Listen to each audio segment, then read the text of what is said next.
What up, my freaks? RuinusInsight here with part 4 of my Total War Warhammer 3 Bhashiva Immortal Empires campaign. I didn't say modded.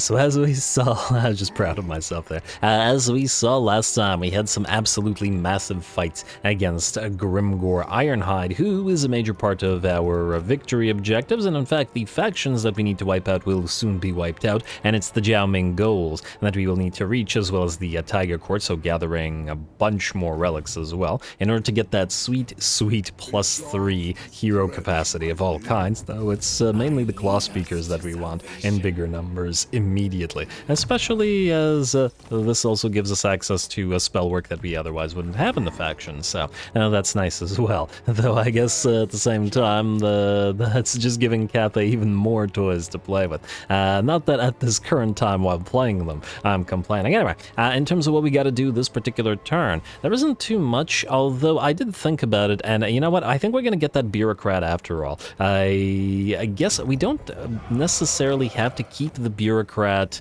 on field at all times. We could use them to reduce construction costs when it's available, and then disband them and then bring them back, you know, as needed. So in that light, we will have to go back to armies of Shangyang and then use up 1,000 of our iron favor and grab up that bureaucrat, which was a dragon-blooded Shugengan. Too bad it's not a Lord Magistrate. I feel like that sounds more bureaucratic to me. And actually, out of curiosity, do the magistrates... they do have the recruitment cost reduction, promoted on merit. I'm just wondering whether they have other things that increase their recruitment or administrative capabilities, or no.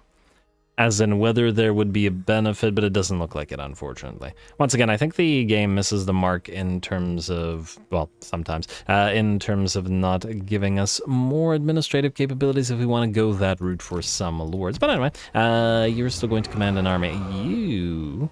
Frankly, of all the lords, I still like Lord Magistrates the best because they have a tendency to buff the entire army rather than any individual unit or individual lord. Anyway, Dragon-Blooded Shugengan, you're the bureaucrat. We can give you, in the meantime, a tax collector from...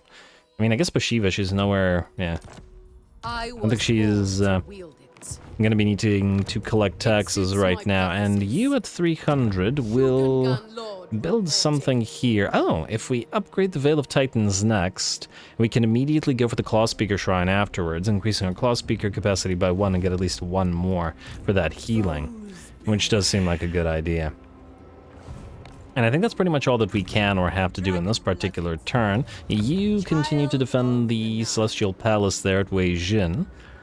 Though, frankly, the public order here is kind of bad, and we do generate a decent amount of cash here, so I think we'll need to replace one of these buildings with public order, but we will also need to be able to construct... construct some units. Also, I know the Jade Warrior crossbows with shields are at tier 3, so we will need to build one of these out here somewhere as well. But anyway, I'm getting ahead of myself. Let's skip all of this for now, double check the caravans, and I'll try to remember... Okay, so you're going to be finish your journey next turn, but you, Abhishek, because gotta remember that Abhishek has 7 turns left to travel, which is a fair bit, so yeah. Alrighty. And you can actually... Oh, wait, you can't move this turn what I'm doing. Alrighty, anyway, let's end the turn. Maybe we'll pop off a few names in this particular turn as well. And just since we're starting to rack up that name count. And, okay, admittedly, I was not expecting that. Really? With Bhashiva reinforcing? I mean, we're gonna have to fight this, but I was not expecting this. I am somewhat pleasantly surprised. I guess maybe they got brave because they got a wall with some blackworks and stuff in there, and we're so damaged that these guys can't fight. But we already, even with our numbers as low as they are, I don't see the enemy winning this. Yep. Fight smart, my kin! Kama will reward his most cunning warriors! Alrighty, Kamau might reward his most cunning warriors, but, well, right now, I don't know if Bhashiva can, or at the very least, she can't contribute to the fight. Neither can Taoya, and both of them will take one hit and then get instantly killed, so we're just going to have to keep these guys and a decent portion of our army back. That said, we got time to set up, we got to wait our reinforcements, as the AI will wait its own reinforcements as well, but the attack of the enemy, just generally speaking, reeks of desperation, and with Grimgor having failed multiple times, admittedly damaging our army severely, this is the AI's last hurrah, as they will, well, their faction will most likely fail afterwards, so let's see what they can do. We will set up to block off this particular choke point, even with our damage down to, would have been 40%, 35% HP. Units of Jade Warriors, they should still be there to hold long enough. That said, the enemy does have one little artillery piece. Luckily for us, it is only a bolt thrower. So the Snagless Death Thrower does apply poison, but not, I think it applies lethal poison in SFO, though I could be mistaken. Either way, it's not going to be a major threat, even killing off 15 of our units of Celestial Dragon Guard and Jade Warriors. I'm willing to take a few extra hits, especially as that costed half of its ammunition, and, well, our range units are much more important than our melee units here. Now, the enemy decided to waste their time bombarding us with that bolt thrower, and in the meantime have begun to close the distance and draw into range of our Jade Warrior crossbows. And there we go, shields up from the defensive stance bonus armor. And the bonus range at 208 is working quite nicely for these guys. What I might do is, once we punt them to the other army, is I might get 4 with extra range and then 4 with magical damage, so that we have both of them available to us, and simply put the ones with the extra range behind the other ones. Or in front, depending on the particular foe that we're facing off and against. Anyway, we use all 4 of our Jade Warrior crossbows to target the trolls. Luckily for us, not being stone trolls, they are relatively light in armor and do get pincushioned rather quickly. We will, however, keep firing upon them until they're either completely destroyed or at least more of their models are gone, so that we don't have to fight those models again. And there we go, they drop just as they get to the dubious safety of the Orcish ranks. In the meantime, however, Squig Herds land a unit of pump wagons led by the enemy Night Goblin Big Boss have closed the distance and have actually done fairly severe damage to the unit of Jade Warriors without halberds that was there. We will, however, counter them with the Ironclaw Warriors, the Guandao wielding units that will hopefully use their anti-large to tear through the enemy units of pump wagons, and then maybe later surround the enemy lord as well. In the meantime, the enemy main stack is moving towards us, and we begin to pincushion the enemy range units. Do risk dropping a Flock of Doom upon them with our Claw Speaker, as I think the miscast won't kill her with one miscast. I think she can take one, so why not? The enemy range units are of course a threat, but our range units both outrange and outshoot them, so they should be taken out reasonably quickly. And on top of that, the Empress Crowmen, which have done this duty in the past, move in to annihilate the Snagless Death Thrower. A lovely work. And again, all these guys sort of midnight blue and gold color scheme. These little fellows look great. Wish we could do this color scheme for some of our units' armor, but anyway. The main enemy line has now closed. Lots of orcs and biggins and black orcs as well, which are now being targeted by our units. I did want to smash into the enemy left flank with the admittedly damaged units of Tiger Warriors, but the black orcs sort of ran towards them, so we backed them off until we could continue either pincushioning the black orcs to death or until they would withdraw and attack another unit. By the looks of it, they have, and now we will charge the Tiger Warriors into their rear ranks, and hopefully this will deliver enough of a morale shock to the already damaged Black Orcs to see them rout. And in fact, it does a heck of a morale shock indeed, as the entire army will rout and shatter, and the battle will be ours. Very nice. The enemy blobbed up nicely. Our units of Jade Warriors and such held the line just long enough for our Tiger Warriors to arrive and deliver the killing blow, and now they will make sure to chase everything down with their speed.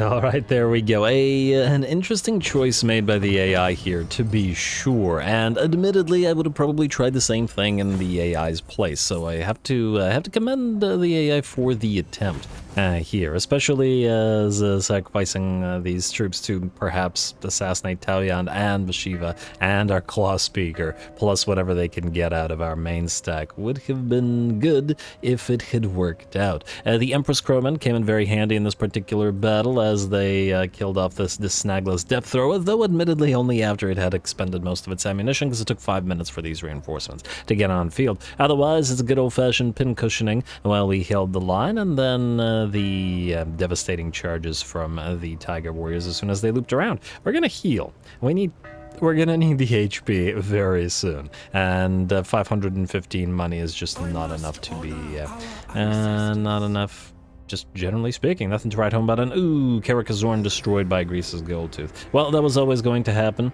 and because we weren't intending to push an army southward, I suppose if I went back in the early game, what I would have done is actually split off a second army much earlier. It would have been a much weaker economy in the early game, but we make enough money from post-battle loot that it probably would have been viable to start fighting on the second front, so I'll get that. And hello, Star Metal Plate. Oh, Caravan got completed. Ooh, that's nice. Bhashiva, I got something for you. Melee attack reduction. That'll certainly help, and the massive melee defense will as well, won't it? Alright, you. Star Metal Plate. Very nice. Starting to look like you might be able to fight enemy lords soon without worrying about getting annihilated. These guys are starting to get closer to rank 7 now, so we may want to start pushing through the red line. And ooh, yes, Alchemic Mortar. Been waiting for that one. There's that Caravan completion. There's that Star Metal Plate, and you got an organ gun. Nice. Let us start going through the red line again. As for what we want to put in the red line, oh, that was why I didn't. I mean, probably we're going to try to grab some Jade and Jet Lions, if nothing else. Maybe Celestial Lions, but yeah. Gotta go with, at the very least, the Jet Lions, because they will sort of look very nice with our troops. But anyway, and with matching Bhashiva herself as well. But anyway, you, Claw Speaker. I think it's time to grab the Curse of Anric here, which is a very nice spell. And as I recall, I don't particularly care for Transformation of Kadan because it doesn't last long enough for the unit to actually do too much, minus the fact that summoning a Celestial Lion is pretty nice. Oh, you're constantly miscasting. Let's actually start with the miscast base reduction. It's a terrible, terrible miscasting. Taoyan, level 6, 7, 8, 9, 10, 11. Ah, so we can spend 1 point and then we can save the rest. All right. Desert Tigress. Looks good to me. Kruglug Korlauber is to Karak Vrag, eh? We could ignore him and go all the way around to Gorger Rock, immediately grabbing up this relic, but ooh. Yeah, maybe we shouldn't let them keep Karak Vrag. Alright, you know what? That's probably going to be the more important location. Let us pop you into a camp stance. Oh! You're already at max healing? Yeah, alright. Then you're going to channel right here. At the edge of our territory, heal up, and then we'll hit Vrag, hopefully before the Chaos Dwarfs arrive to menace us, though who knows when that's going to happen. Gandari, you're going to keep following as well. There's also nothing to recruit here. And we can't collect money because the public order is horrendous because of the Confederation debuff. Alrighty, so you will also... Actually, you're barely healing at all, so I'm going to have you channel as well. Like so. And I could really use some more of those Ogre Mercenaries if we can pick them up. Hopefully these guys don't move southward. Also, let's make some use of that bureaucrat that we got. So, I guess even though it would be more advantageous to perhaps upgrade Blood Peak... Actually, it wouldn't, because these can only be upgraded tier 4, not 3, meaning we'll upgrade the Veil of Titans, like so. And then we'll move the bureaucrat up to Titan's Notch, and do the same thing here. And this time, however, we'll start with the White Tiger Shrine for the growth. I did say that I did want another Warden Arsenal out here. It'll take a little bit, and frankly, it should be... Well, it should be in this location. We could start on the Powder House, though, because we do need these to complete the mission that we currently have. It would mean forgoing the income generation or the public order, but we might just not collect any here anyway. Alright, so yeah, you know what? Let's go for Powder House here, because it can be upgraded to tier 4. Admittedly, there isn't too much point there, but, you know, it does give us some research rates, so there is something to it. Alright, so let's go for Powder House here. I would also like the Claw Speaker Shrine, but we could build it next. So Powder House for the Iron Hail Gunners, and then Tribal Holdfast, we will build the other thing there, and continue the growth rather than the public order. Alright, good job, Bureaucrat. And we could... wait. Blackfang will not soon be upgradable. Blood Peak, however, will, so frankly, you're probably better to stay here for now. Alright, so go down there. You also increase our income thanks to that tax collector, so there's something to be said about that. Next up, we got tax. And, ooh, we're down to 92 because of all of the type of harmony that we've been getting, which is unfortunate as it's increasing the time that it takes to get a few of these by one turn. But what can you do? I do like that hero capacity for all heroes. I also like these edicts, 3% income, I don't care about the melee defense, and 2 control. We are currently... oh, but this is not the edict that we're using. We're using the Iron Dragon's edict, and this does not buff the Iron Dragon's edict. It buffs the Jade, Sea, and Storm Dragon's edict. I take it that the Iron Dragon's edicts are here then? Yeah. Additional 3 research rate. That's not... that would actually counteract some of what we've been dealing with. But... just taking a look at what's on this side. I do like that battlefield requisitions for the post-battle loot, but otherwise I feel like the stuff out here is better. Diplomatic relations with all factions is nice. Caravan stuff is nice. I gotta go with the harmonic bounce. We're not taking any hero actions, but the additional hero capacity is just very nice to have. I don't just like that corruption reduction either.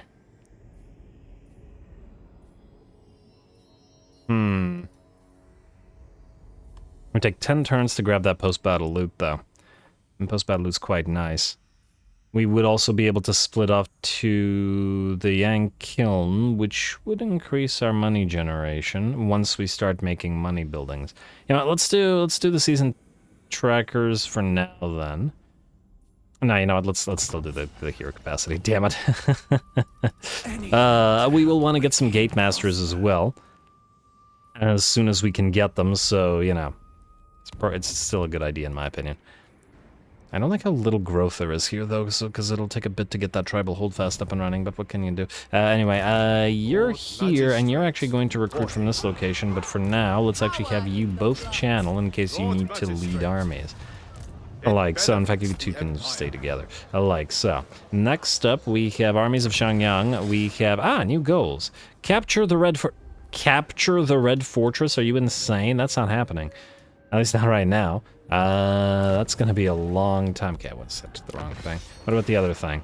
Eliminate Snitch. Yeah, that would be possible if we actually could build an army here, but that's going to be a while until that as well. Almost tempted to cancel this one because it might be a while before we move southward. These ones will be milled, though, so we'll ignore them for now, and we'll see what Greasus does. He doesn't seem to be too friendly with the Chaos Dwarfs, but he doesn't hate them. And he might get into it with the Caravan of Blue Roses. The main issue is that he does have a relic here, but it is just the one, at least for now. If he takes Pig Barter and gets 2, then we kind of have to destroy him rapidly. And plus, we don't know what's down there. I wonder if there's any relics at the... at the Dragonaz. Like, I'm wondering if it's showing us the relic locations, or whether it's just... I think it's just showing us caravan routes. I guess we'll see. Actually, speaking of caravans, before I forget, you're returning to capital. Let's get a new caravan up and running. We have to pick a new one. Grizzled Veteran gives us Tiger Warriors, and a couple of Tiger Warrior Stalkers. Unit XP gain. Versus this one, which gives us the Gunpowder Enthusiast. Also a couple of Tiger Warriors. So basically, are we willing to trade Crane Gunners for Tiger Warrior Stalkers? This melee line would get overrun extremely quickly. I'm kind of inclined to go for Grizzled Veteran. And they started higher ranks as well. Yeah, why not? Why not? Let's do you.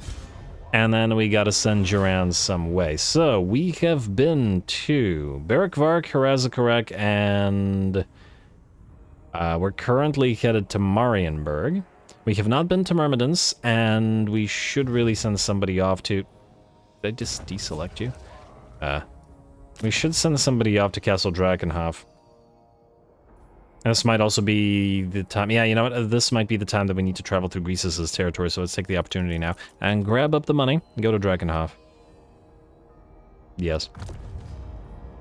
Alright, it's as good as it's getting for now. Oh, you're suffering attrition. That's not great. That's not great at all. But hopefully they won't declare war on us, so hopefully it won't matter. Alright, building, we are good, minus Imperial Road, where in Weijin we would, in theory, want to build some stuff there. Oh, and it will increase Gatemaster capacity, but I did want to punt it to the city of the Shogungan, which we can't do yet. We could risk... You know what? Let's delete this and build the growth building here, because look at the growth is atrocious. I'm almost inclined to delete the money building as well.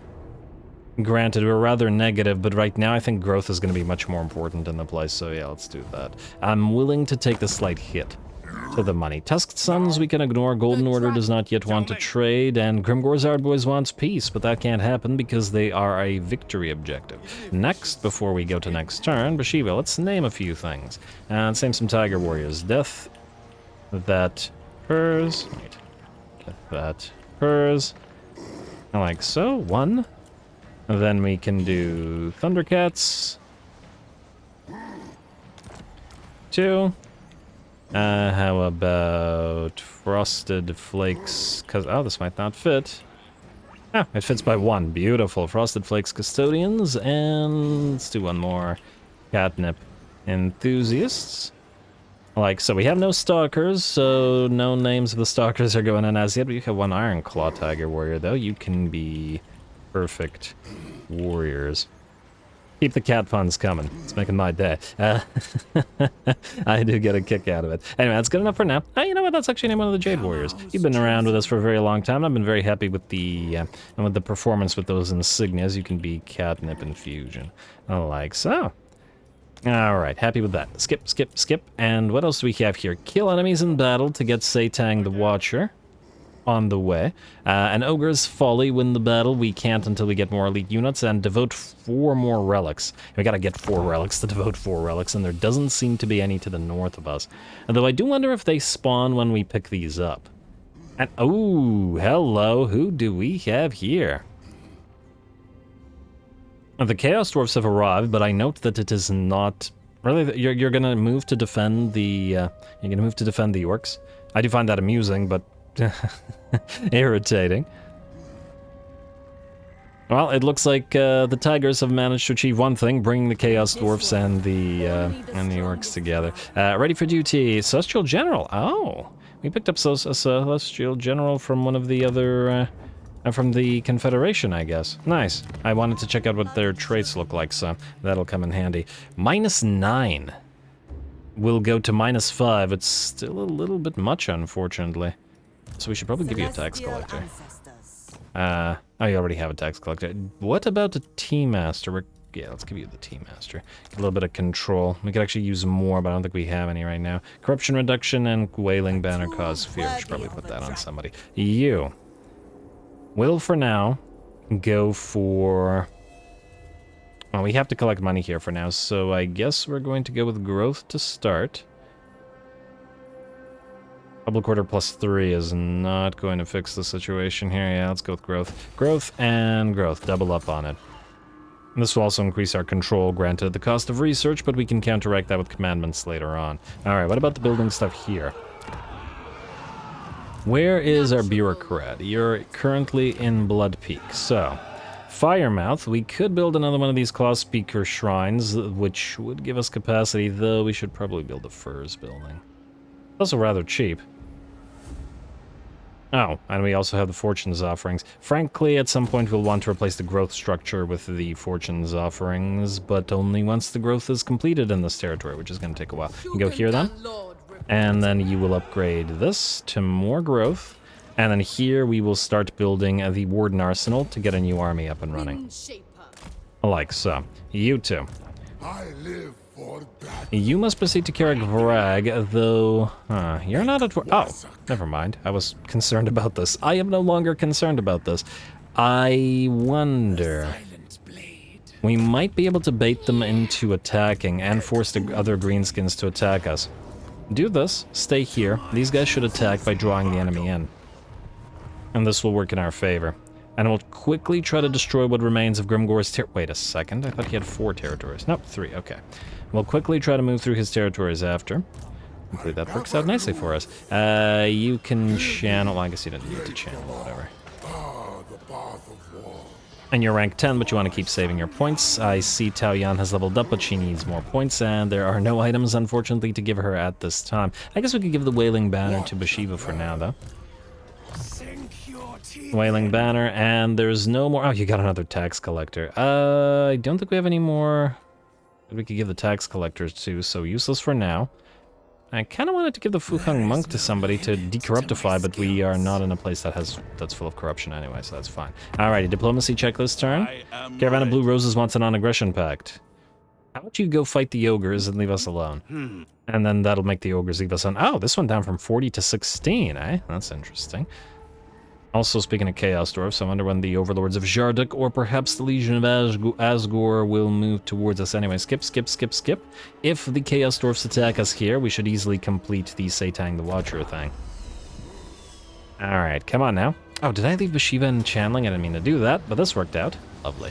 And we will go for the Wailing Banner on... You guys cause fear. You guys cause nothing. Wailing Banner on the tip of the spear, the Celestial Dragon Guard. Should be a fun fight with tons and tons of Orc Laborers. Go. Interesting that they're using piles of Orc Laborers. So in my own Chaos Dwarfs campaign, the currently ongoing one, I'm using piles of Gob Laborers instead of Orc Laborers. Orc Laborers are twice as expensive. They do have some armor piercing, and they do have a significantly more melee attack, but at the cost of basically no melee defense. Whereas the little tiny Gobs have a little bit more melee defense, and I'm inclined to use these guys more for holding the line. Sure, the Orc Laborers can do some damage, but I don't really expect them to. They're just there to block things off while the Chaos Dwarfs do the damage. But I digress. Go.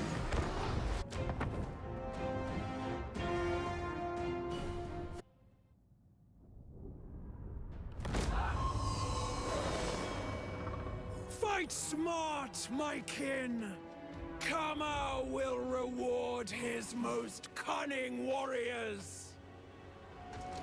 Alrighty, here we go. We've got 2,500 laborers arrayed against us, and what, like 1,500 or something units of more elite enemies, with a couple of units of trolls and some biggins, 3 units of biggins, several casters in there as well, some pump wagons, some fast movers. Basically, the Chaos Dwarfs have brought greenskins to act as the Wa for the actual greenskins, which is kind of neat. Anyway, we're going to start off the battle with our now recovered Claw Speaker moving forward. Unfortunately, the range on the Flock of Doom doesn't quite allow us to cast it all the way from where we were. But we'll move up and just try to annoy the enemy. Not so much to actually do the damage, because obviously the Orc Laborers are not particularly threatening, and I wager our Tiger Warriors will cut them down without trouble, and just to try to see if we can't get the enemy army moving towards us. Now, we do have a pretty decent setup on this side of the map here for us. There is a little, I don't know, a little rock thing that is protecting our right flank, and a cliffside completely protecting our left, plus a forest in which we have deployed and hidden the Thundercats and the other units of Tiger Warriors, who should hopefully be able to take them out decently well. Also, I believe there were some questions as to the sort of unit variance in the comments amongst the Tiger Warriors, and while from a distance they do look quite similar, we can see that they have differences in their armor, especially their shoulder plates can look completely different. These guys have the black lobstered plates on their gauntlet and their pauldron there. These guys very much different, which actually looks more like leathers, or at least covered, and rather than a lobstered gauntlet, we've got a vambrace instead, and once again looks like a hide vambrace instead. Completely different, though. I would think that this is more heavily armored than this, but anyway.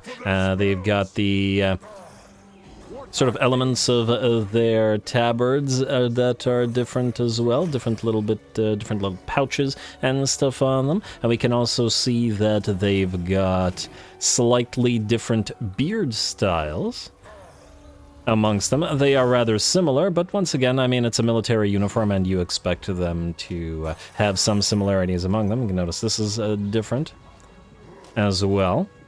So yeah, they definitely have some variance among them. Certainly enough. Frankly, if you take a look at the Jade Warriors, I just wanted to make sure that we got a closer look at those guys. There's probably a lot less variance on the Jade Warriors. In fact, there's basically none. We have different faces, but otherwise the uniforms are completely identical, maybe? Or actually, no, they've got some differences in... Or do they? Wait. Yeah, they've got some differences in their gauntlets. Or their vambraces, rather. Pauldrons are looking very, very slightly different, but I'd say, these guys have a fancy gem in their helmets, and then some of them do not. Oh, imagine being the one with the gem in your helmet and everybody else has no gem. What is this? Is this a sign of a non-com, but would you want your non-com being able to be picked out by the enemy? I don't know. I'm just not sure. As in the non-commissioned officer. But anyway, while I've been ranting away, the enemy blobs have been moving towards us. Fortunately, we have a pretty good position to punish them as they move up. And once again, a fair bit of range firepower out of our Jade Warrior crossbows. And fire away. Oh, and I see something have... gourds. I was about to say this could be a black powder gourd, but at the same time, it's probably not, as they're using crossbows, and these guys don't have a pistol sidearm or anything like that. But anyway, what they do have is a crossbow action, and they will fire away at the leading enemy units, obliterating one unit of orc laborers and following by forcing an enemy squig herd into rampage. They're actually moving relatively slowly despite being out of control, which is kind of interesting. I wonder why they're walking like this. Usually when units walk like this from the AI, it means that they're trying to keep pace with the rest of the army, but with the unit out of control, I'm not entirely sure why I was doing that. And now that it's no longer out of control, it's walking fast again. Heh, bizarre behavior. Not that it matters, because they would have been pin-cushioned long before they reached the line anyway. It does look like the enemy is looking to send some of their fast movers around. Interesting that they're actually sending trolls around like this as well. Fortunately, we do have our second lord, the Tiger Warrior Savai Gandari here, to lead the pack, and the Perfect Warriors with their Guandao, which are going to be in combination with the Sawai, so their anti-large should be able to take care of those trolls without too much issue. In the meantime, the main enemy line is nearly here, ready to crash into our waiting lines of Celestial Dragon Guard and Jade Warriors. But the leading units being... that guy moved in and then got immediately poked by that sword, staggered, and then started running away with the entirety of the rest of the unit. That was amazing. It looked like that one unit got stabbed, and then the entirety of the rest of the unit was like, you know what, never mind. Oh, that amused me tremendously. Anyway, in the meantime, the trolls have closed the distance with our Sawai and our Guandao, which obliterated the trolls without too much issue. Again, lots of anti-large coming out of these guys.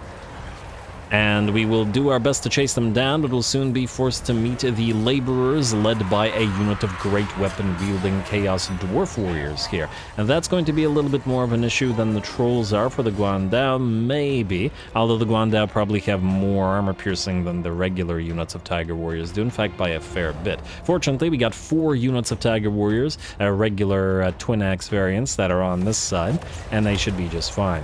In the meantime, giant piles of laborers continue to arrive, and we are going to charge through the ranks of some of our own units in order to have the Tiger Warriors that were waiting in reserve add their anti-infantry to the mix. I'm going to drop a Flock of Doom upon the enemy,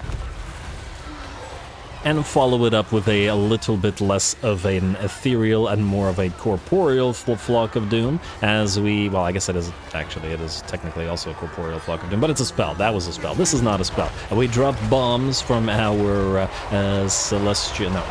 Empress Croman and down upon the enemy ranks below. We were waiting for it not to be laborers here, but biggins and orc boys and things that are more worthy of a target. Anyway, one spell at 18,000 damage, pretty darn solid. If you've also been wondering where Bhashiva was the entire time, she is hunting the enemy lord, who has lost about half of his HP. Unfortunately, we don't have the Gate of Heaven as yet, so we can't teleport around the battlefield, but eventually we will. And thanks to Bhashiva's unspottables, she essentially moved like this, through snaking her way through the enemy army, but because of her unspottable, while never being spotted and simply closing the distance with the enemy lord.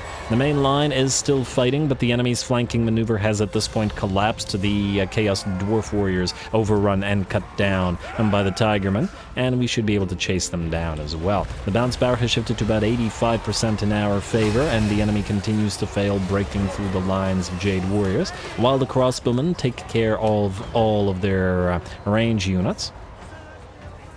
And admittedly, the enemy did attempt a flanking maneuver on the right flank as well, sending a second unit, their only second unit, of trolls this way, only to be met by a pile of peasants and the accompanying 2 units of ogre bulls, which were fast enough to press the ogres or the trolls, and then hopefully chase them down, while the peasants hold off with the rest of the enemy. Lovely. It looks like the battle is very nearly ours now. Bhashiva has defeated the enemy lord, in fact, causing him to shatter, and we're going to peel Taoyan away to move towards the second enemy lord on field, the Sorcerer Prophet. You know, you stab somebody, you don't just have to... Okay.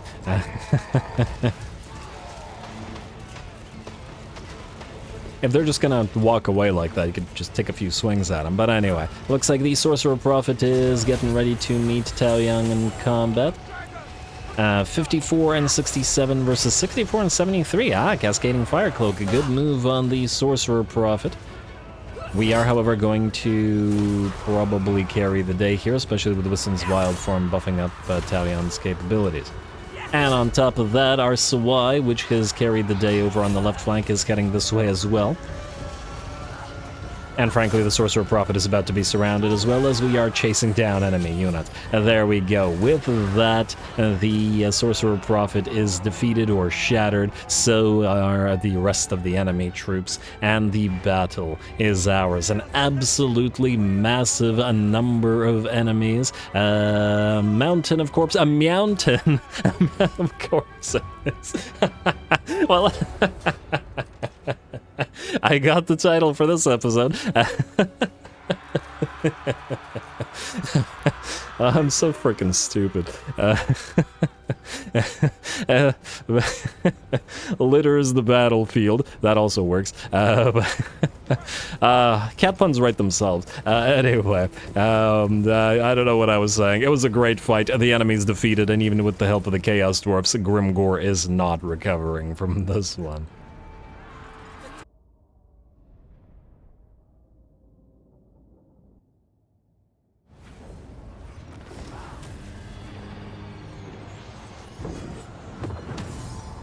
Alrighty, there we go. That was kind of an ideal situation for our piles of Tiger Warriors there. 360 kills on the best performing unit. And yeah, with 2.5 thousand laborers brought by the Chaos Dwarfs to weirdly help out the Grimgor's Ardboy's greenskins. Of all the greenskins to try to help, but it is amusing. But anyway, pretty much all destroyed without too much trouble. A little bit of damage on Bhashiva, who was hunting the enemy lords because, well, frankly, there was nobody else to do it.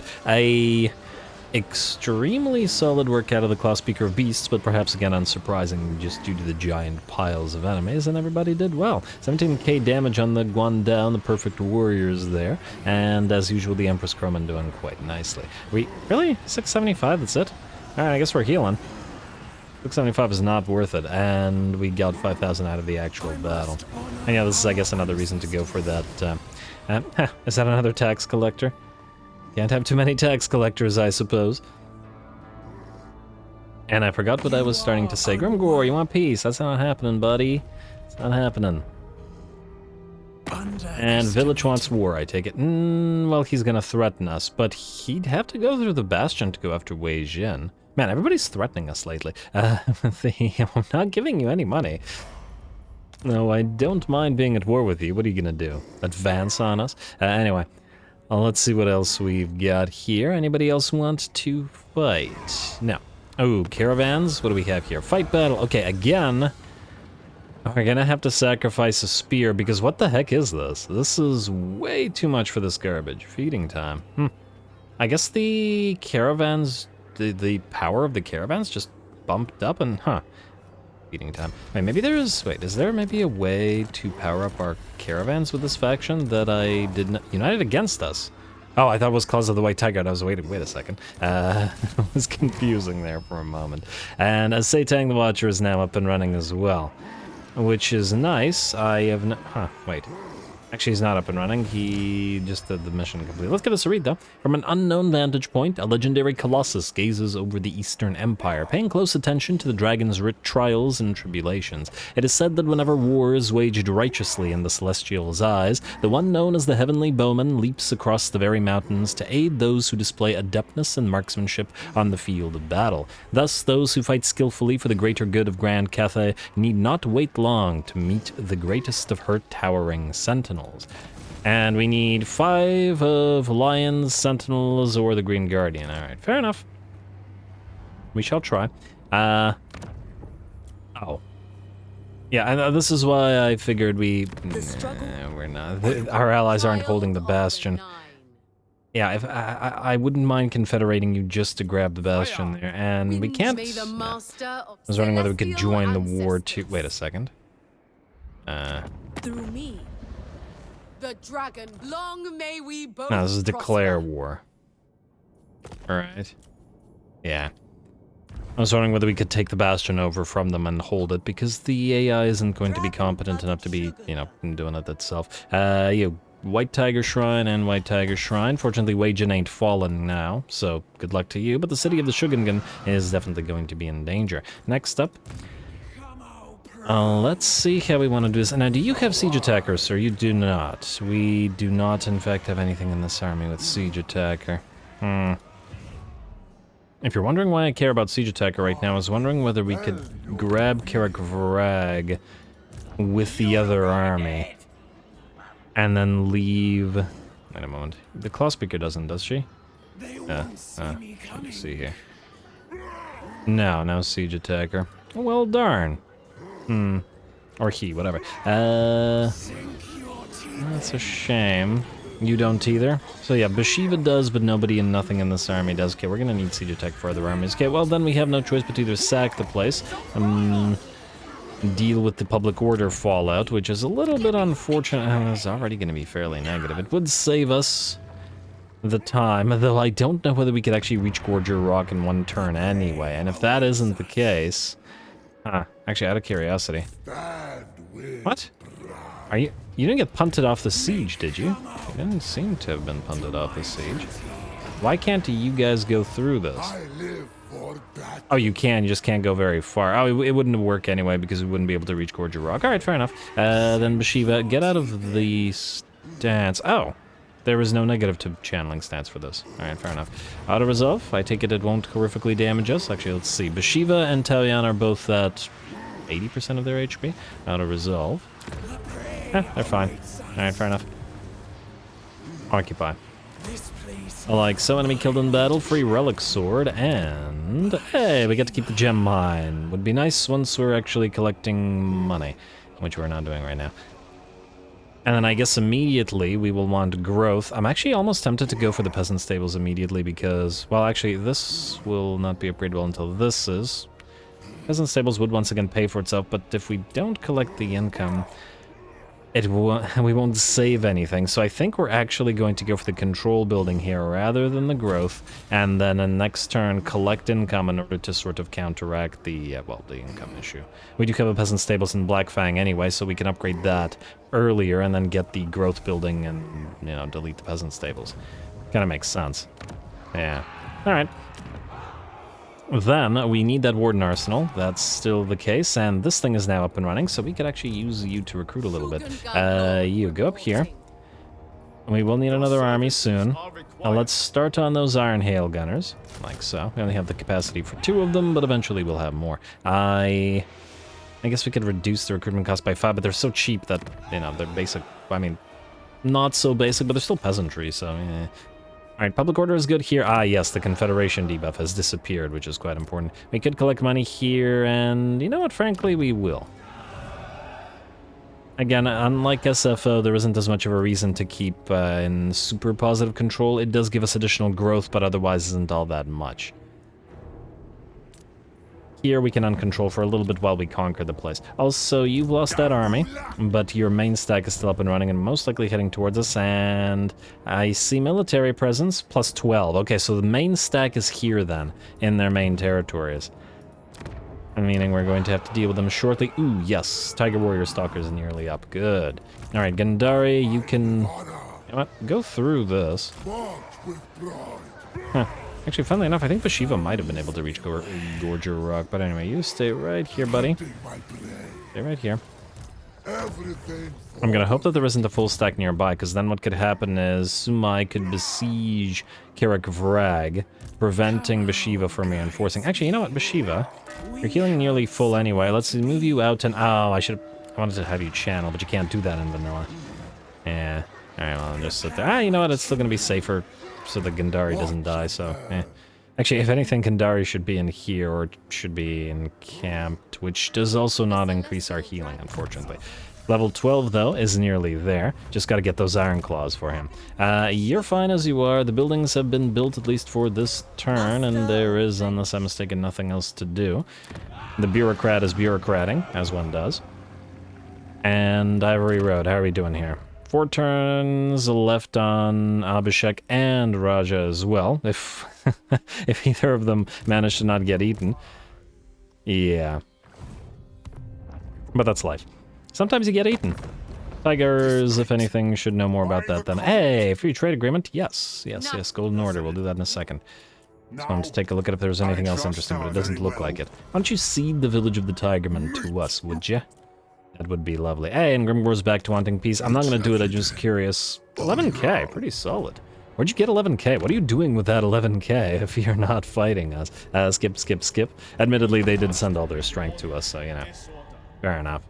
Also a little bit worried that the main stack from these guys could come around this way, which would mean we will need to defend Titan's Notch, but hopefully by then we will have the recruits built up there. And then we'll be good. Hopefully.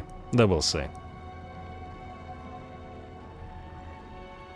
Alrighty, ooh, I gotta double check those missions as well. Oh, I'm so disappointed in myself for not taking the Grimgor mission before it disappeared.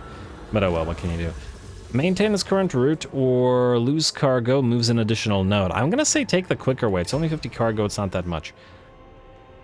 I'd rather move. And Grimgor's back, but we have no... Oh, you gotta be kidding me. You still can't reach this? Even with... Ah, you can in regular... Oh, I'm so glad I moved you up. Alright, well, you both already have the Grimgor defeat trait, so unfortunately there's nobody else to give this to. Too bad we can't somehow transfer it to heroes like Tao Yan. But oh well. You go here, and Bhashiva... no, I didn't mean to click you. And Bhashiva will reinforce. Like so.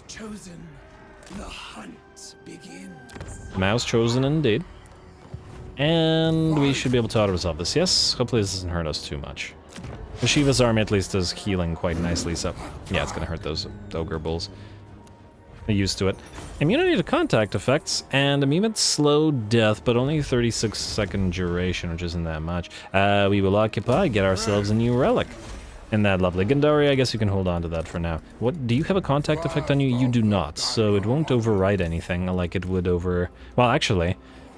Tao Yan has 20 seconds of the Tyrant's Talon. I wonder, we could in theory give her a bunch of items that give contact imbuement. And just run through them all repeatedly and just keep switching through different kinds. Especially since Brutal Wounds causes damage. This kind of might be a neat idea. So that's something I'll think about. A Relic Sword is not needed on you. Spell Shield. You know what? Let's give some to Gandari. He's been doing a good job. Relic Sword. Wait, do you have magical damage? No, you do not. Relic Sword, Spell Shield, and Earthing Rod is of little use to us. You will probably not get any use out of Sword Master, as I don't think you're going to have these types of units, but we shall see. Next up, we've got Armies of Shangyang. I take it that is... Oh no. Oh no, it crashed. Well, that's unfortunate. I guess we're gonna have to do that end turn again. Wait, did we fight over the end turn? Wait, don't tell me I have to fight that battle again. No! No, game, no! And we got some items, too. Well, let's see what happens. Must prosper always. All right, now it looks like we don't have to fight that major fight again, which would have been somewhat disappointing. It was a fun fight, but I hate to redo the same battle fight twice in a row, you know. Anyway, let's re-end that turn. In theory, it should be the exact same seed, so everything should happen exactly the same as it did, and then we should be able to move to Gorger Rock. All right, Grimgor's back. Everything there is happening the same. Wait, did we get a, we got a caravan thing that, oh yeah, it allowed us to move a node. My memory doesn't even last 2 minutes anymore. It'll happen to you. Anyway, oh, and of course now we do not get the exact same, oh, we're not losing an alchemist. Wait, this is the other caravan. Huh. And, okay, why is the army that attacked the much bigger caravan weaker than the army that attacked the garbage tiny caravan? What is this game? What are you doing? But this does actually look like a nice little fight because they've got some Mournfangs and stuff. Thusly, we're gonna fight this, yes. It should be fun.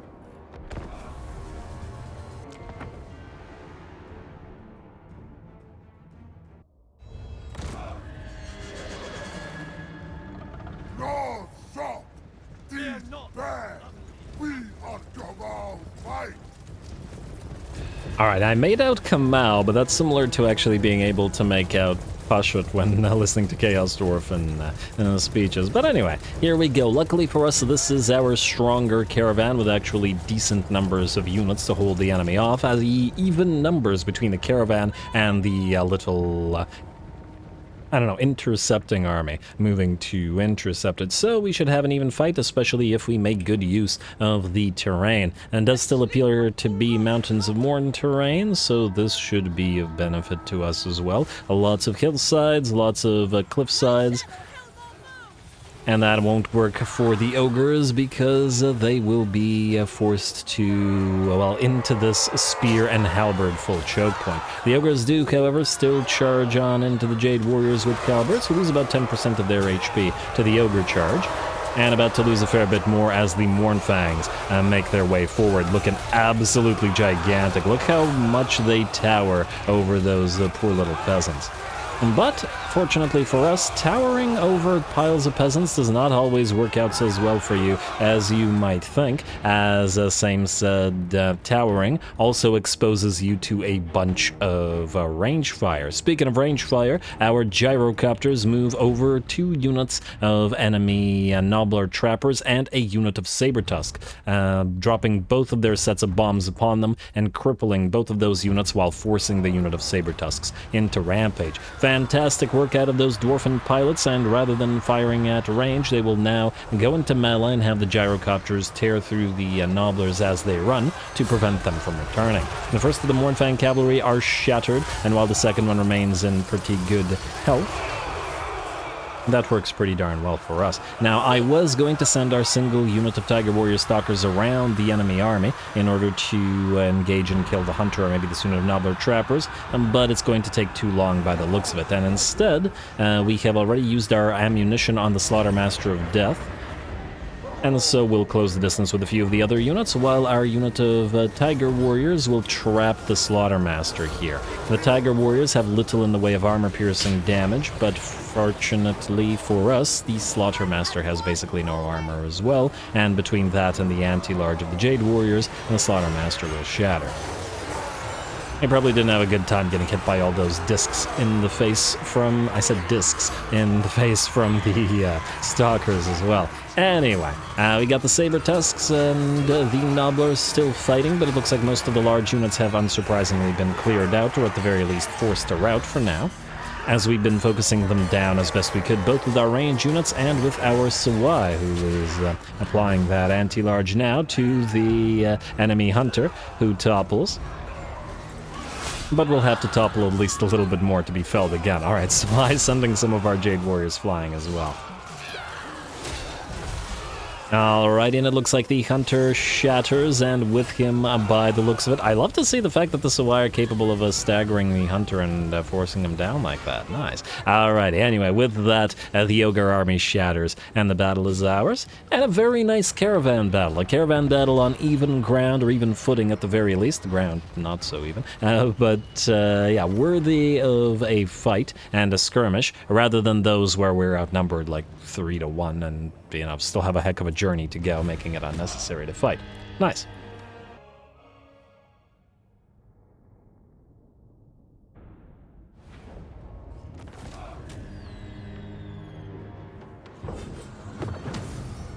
Alright, there we go. Nice little fight. Really great value out of the gyrocopters there, and basically destroying 2 Nobbler trappers, or at the very least heavily damaging them, and then preventing their return. Decent work out of the Tiger Warrior Stalkers, though they couldn't do any anti-infantrying. They were able to essentially kill off the enemy lord, which was pretty important, and between our single poor little unit of peasant archers and the copious amount of anti-large we had, we were able to hold off the Mournfangs. I'd love to take the money, but even this amount of healing is probably necessary since we'll still have 3 more turns to travel, so you never know if we get into it with anybody again, so let's do this. And there we go. Alright, another Swordmaster for Abhishek Caravan. I'm pretty sure you guys don't actually cost anything, so we'll deal with that. And we will re-give the whatever sword it was to Gandari here. Relic sword, and did I give you anything else? I swear I'd give you other stuff. Oh, we might no longer have the items that we gave you last time before the game crashed. Oh well, you can proceed to Gorger Rock. I'm hoping that it wasn't the relic that did cause the crash. In fact, wait a second. You besiege this in circle, and then I'm going to quick save it. Like so. There we go. Therefore, if it crashes again, we'll know why. I mean, it's a, you know, it's an early access build, so perhaps unsurprising that it's not the stablest thing in the world. And like so. And once again to Gorger Rock, like so. And occupy it like so. And we kill in battle. Alright, last time I clicked Armies of Shangyang or Tiger Court, was it? Well, we're gonna find out. Alright, so this thing is still stable. We actually need to go to the level 5 of one of these things in order to get our short victory condition. This seems like the best level 5 just because the melee defense and physical resistance for all Tiger Warriors is more valuable than the other stuff. However, it might be nice to get 1 point in each of them first. Oh, sir, currently locked, reach level 3 devotion from the pillar to unlock. That's also, you know, nice. The other thing to consider is this. Wait, no, it's this? Yeah. Now, we could go to tier 3 in order to get higher melee attack and defense. Also, I think somebody in the comments asked... Wait, about one of these. A moment. Iron reinforcements. What does this do? Summon a unit of Iron Claw Tiger Warriors. Okay, that's pretty strong. That is significantly stronger than expecting. Aha, all armies get stock for Tiger Warriors. That is pretty important as well. Oh, we'll have to pick one of these, essentially. White Tiger Grace. Target own army in the local region. All units gain passive ability regeneration battle heal again 50%. Also quite nice, not gonna lie. But yeah, we should go to the tier 3 so that we can build up the... we can build up that stuff. Alright, fine. We'll go for Teachings of Kamau first. And then what do these do? Replenishes 15 campaign movement range after winning a battle. That's not that's nice. And stalking stands for all target Tiger Warriors Sawai Lords versus target enemy army receives campaign movement range penalty. So basically they can't run. All right, trying to get to tier 3, so we'll need another relic. Though unfortunately I don't see another one close by. I mean, there is Jarna Grun, but that's not happening until we get better units. And perhaps unsurprisingly, there isn't any in the Chaos Waste. Ooh, hello. Thunder Guts want to trade. Oh, but they have a relic at Pig Barter, which ain't so great for them. And hey, we found the Ice Court, which do have some kitties. If only we could get that alliance going with them, but right now nobody except the Western provinces, even really not them, wants to do it. Who calls? Sad Slaneshi giggle. I guess we'll go for the non-aggression pack with a northern provinces at the very least, make them friendlier with us, eventually leading to the alliance. Ostland, we could do the trade with you, at least while you're alive. Probably will die soon, but that's life. I will. Well, that's death, but whatever. Lamy and Sisterhood we'll ignore for now, and then same with the Thunderguts. Imperial Wardens, still no Confederation. I am willing to go the military access pack with you, however, which will make us friendlier, and we'll take your gold, making you a teensy bit weaker as well. Grimgor is down to the 1 territory.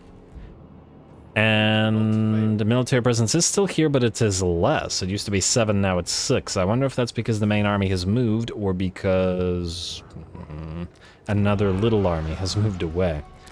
Kind of unclear. Anyway, bureaucrat. It's time for bureaucracy. Claw Speaker Shrine. Got to get those Claw Speakers up and running.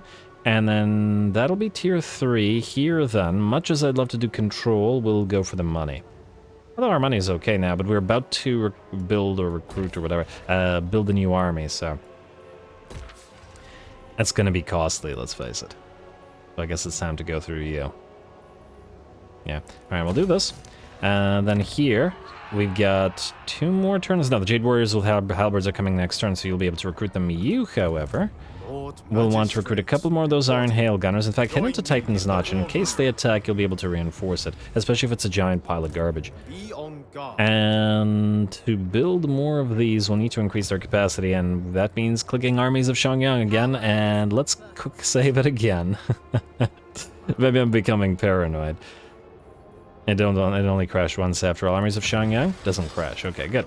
And this will be milled. We don't care about Snitch, and capture and occupy the following settlement red force. You know, what they need to introduce is a thing to mill these on purpose. Like, get a little icon here that says, pay 100 iron favor to get a new mission, or maybe not 100, that's probably much, 50. Or maybe escalating or something.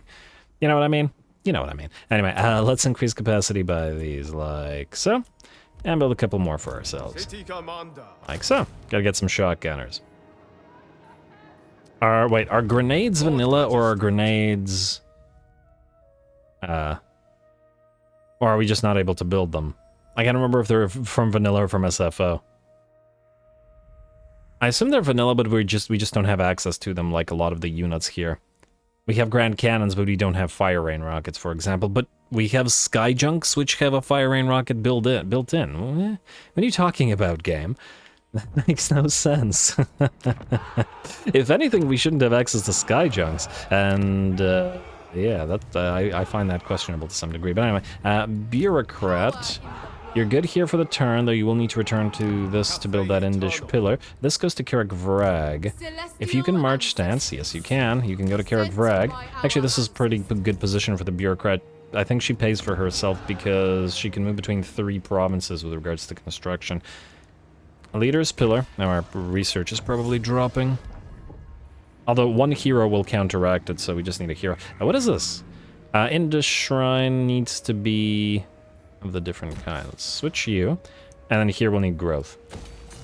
This will also be our territory where we will recruit, our main recruiting territory, because we will build 3 or 4 rather of these structures that will give us unit recruited in this province have a permanent 8% melee defense bonus. And I think we're just going to go all in on the melee defense. Because it's not just because defense has greater value built to our Tiger Warriors and most of our other units, but because melee attack will be relatively useless on the range units, but even the minor amount of melee defense can still be of some help to them. So I think that'll be the choice there. Anyway, who are you again? Oh right, you're here at Wei Jin. You're still holding. Pleasantly surprised, I gotta admit. And the City of the Shogungan is still kicking. Surprised these guys haven't declared war on us, but, you know, it'll happen eventually. Also, I don't know, but I'm assuming that we're out of time at this point. Since the game crashed, I stopped paying attention to the time, but we had 3 cinematic battles, 1 major one, and that seems like roughly the place where we would normally call it, so I think this is where we will end the episode off. We still have 3 more turns to travel for the caravan, so we'll wait and hopefully acquire another relic next time, take out the Eagle Areas at, well, then destroy Grimgor thereby, and then head quickly to hopefully burn down the Volary. It's a little bit of a detour, but Well, it is what it is. Greasus has engaged in war with the Legion of Asgore, so we're safe from him for now. And depending on how that war goes, we might ally with him or we might destroy him. Again, we can't be competing for relics.